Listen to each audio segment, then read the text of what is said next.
Day 4. The wind has changed. For the last 3 days, the forest was silent, indifferent. But this morning, the trees are groaning.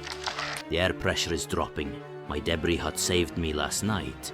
But as I lie here watching the frame shake under a sudden gust, I realize a terrifying truth. This hut is not a home. It is a bandage. And a bandage cannot stop a bullet. The sky to the north is turning a bruised, violent purple. A blizzard is coming. If I am still sleeping in a pile of leaves when that storm hits, I will be buried. Survival is not a static state. You're either improving your position or you are dying. Today I stop hiding. Today I build a fortress. I need a structure that doesn't just block the wind, but weaponizes the heat. I need thermal mass. The plan is a semi-subterranean log shelter with a reflector wall. It is an ambitious engineering project for a man running on half rations, but the alternative is freezing to death. The first step is demolition. I have to dismantle my temporary safety to build permanent security. It feels wrong to tear down the only roof I have, but comfort is the enemy of progress. I clear the site, digging down into the frozen earth. By lowering the floor, I use the ground itself as insulation. The earth stays at a constant temperature, warmer than the biting air above. Now the heavy lifting begins. I need timber. Not the light dead branches I used for the fire, but heavy green logs. Structural integrity is non-negotiable. I find a stand of dead standing pine, seasoned, dry, and strong. Felling a tree with a stone axe is not like the movies. It is brutal, repetitive violence. Every strike sends a shockwave up my arm. My calorie reserves are burning away like paper. I have to be calculated. Every movement must have a purpose. Cut, limb, drag. Cut, limb, drag. The repetition induces a trance state. I'm not thinking about the cold anymore. I am thinking about leverage and gravity. The foundation is critical.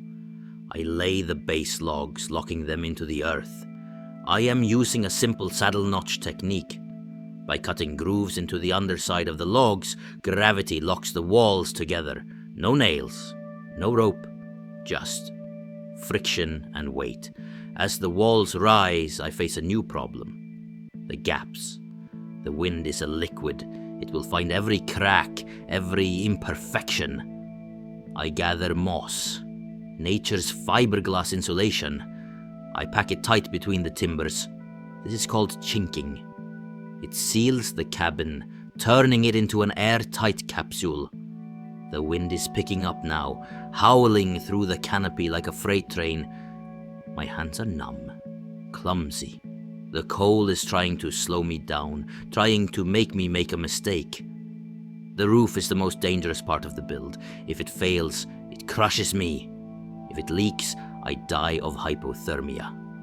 I construct a lean-to frame, angled steeply to shed the coming snow. I don't have a tarp. I don't have shingles. I have debris. I pile layers of pine boughs, creating a thatch that is 2 feet thick. On top of that, I pack snow. It sounds counterintuitive to cover your house in frozen water, but snow is mostly air. It is an incredible insulator. The Igloo Effect. Inside this shell, my body heat alone will raise the temperature by 10 degrees. With a fire, it will be a sauna. The light is fading. The storm is no longer a threat. It is here. The first flakes are driving sideways hard and sharp like glass. I crawl inside my new creation. It smells of fresh pine sap and damp earth.